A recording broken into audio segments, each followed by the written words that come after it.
based around pasture and round bale silage, and then we get a grain mix to balance the ration. But we pasture as much as we can during the summer and then feed round bale silage through the winter.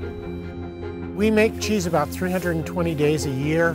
We're using between 80 and 85% of our milk for cheese, make about 170,000 pounds of cheese a year. My family had started a small business down in Guilford, Vermont called the Guilford Cheese Company. I milked the cows and my brother made the cheese. I think we were only milking 6 cows when I started there, and I worked there for 3 or 4 years, and we got up to about 20. And we made more French-style cheeses then, Brie, Camembert, Fromage Blanc. Then I left the business, and my wife and I farmed on our own for a while. You know, since my brother and I were together in the family business, it's been a long, strange trip.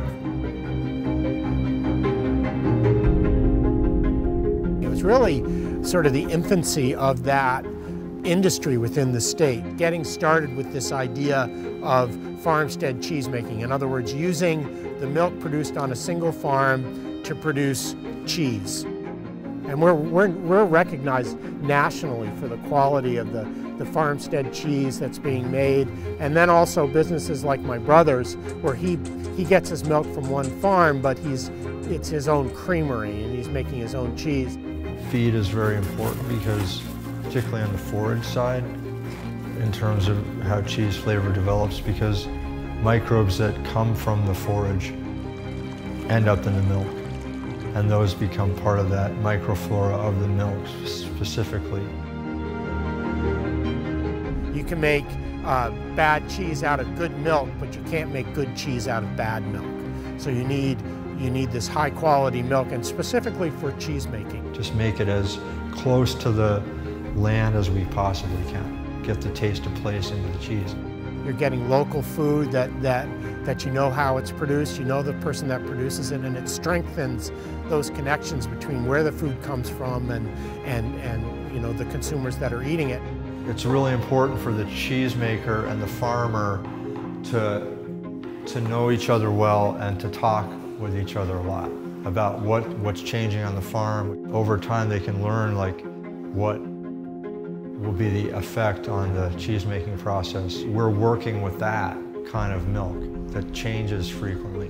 So the milk you make in the winter is different than the summer, so the cheese is different, so you can get different flavors and different qualities. And so like with raw milk cheeses, you can have much more earthy, even barny, you know, much more like the farm, the essence of the farm in the flavor. Every batch of cheese we make is unique to that day, with the weather, the feed the cows are on, how the make goes, how the milking went. All of those things go into creating a unique batch of cheese that is unique to that day. I hope that it'll catch on, you know, and people will realize that they can actually make cheese that represents the taste of the place they're at. Okay, where are we going to find that milk? Well, that's the opportunity for a dairy farmer right now, is to find a cheesemaker that has a good brand that needs more milk.